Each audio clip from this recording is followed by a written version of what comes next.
महाराष्ट्र में विधानसभा चुनावों के टिकटों की रेस में बीजेपी गठबंधन महाविकास अघाड़ी से आगे निकल गया है। आज बीजेपी ने अपने 99 उम्मीदवारों की पहली लिस्ट जारी कर दी।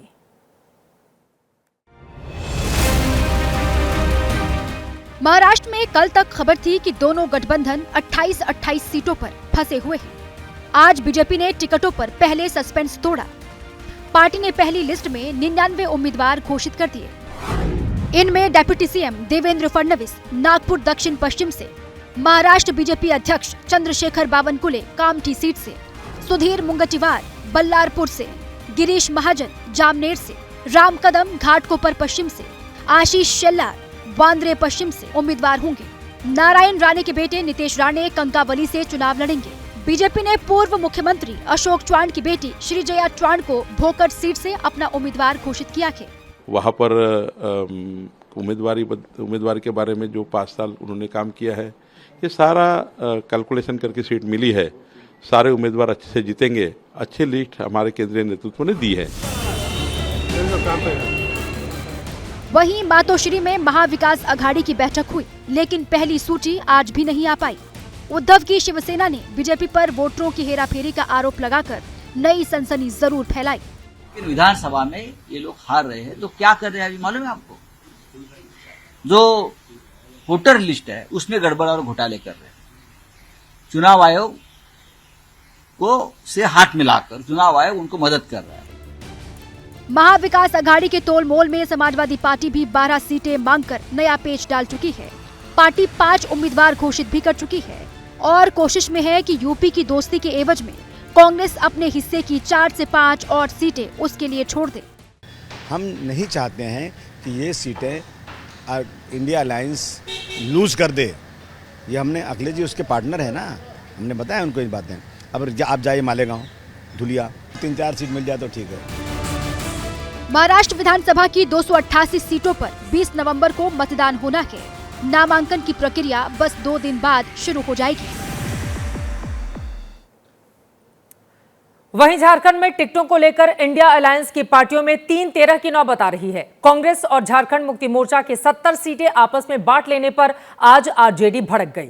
उसने कह दिया कि 12-13 सीटें तो लड़ेंगे ही, हम कोई गला कटाने के लिए नहीं आए हैं।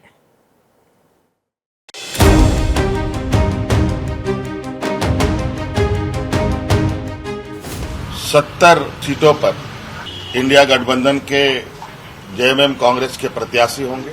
झारखंड में इंडिया गठबंधन एक बार फिर से बैकफुट पर नजर आ रहा है। इस बार विरोध का खूंटा तेजस्वी यादव ने गाड़ा है।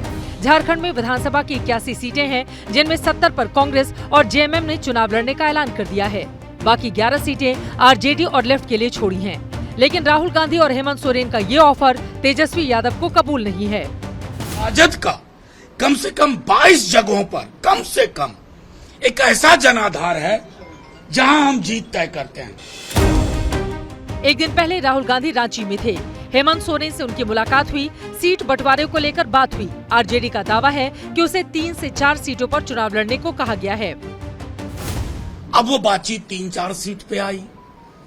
3-4 सीट ना हमारे कार्यकर्ता को, ना हमारे मतदाताओं को, ना हमारे नेताओं को स्वीकार्य था। पिछले चुनाव में आरजेडी 7 सीटों पर लड़ी थी और इस बार वो ज्यादा सीटें चाहती है। मनोज झा ने कहा कि सोमवार को सारी सीटों और सभी उम्मीदवारों के बारे में तस्वीर साफ हो जाएगी।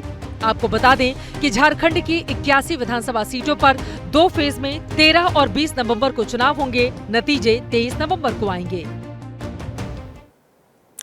और सबसे तेज नतीजे आप देखेंगे एबीपी न्यूज पर। उधर इंडिया अलायंस में खींचतान की बड़ी खबर यूपी उपचुनाव को लेकर भी आ रही है। सूत्रों के हवाले से खबर है कि उपचुनाव में सीट बंटवारे को लेकर कांग्रेस और समाजवादी पार्टी गठबंधन में तकरार बढ़ गई है। सपा की ओर से उम्मीदवारों के नाम का ऐलान करने से भी कांग्रेस नाराज बताई जा रही है। सूत्रों का कहना है कि सीट बंटवारे से नाराज कांग्रेस उपचुनाव से दूरी बना सकती है, यानी कांग्रेस 9 में से किसी भी सीट पर अपना उम्मीदवार नहीं उतारेगी। हालांकि इस पर अंतिम फैसला अब तक हुआ नहीं है, लेकिन बताया जा रहा है कांग्रेस सोमवार को इसका ऐलान कर सकती है।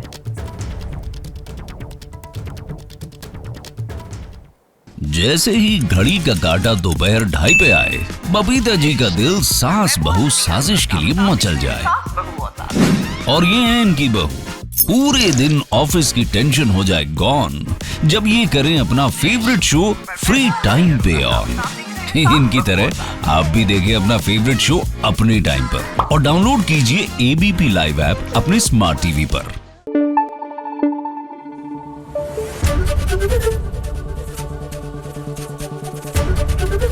एबीपी न्यूज आपको रखे आगे।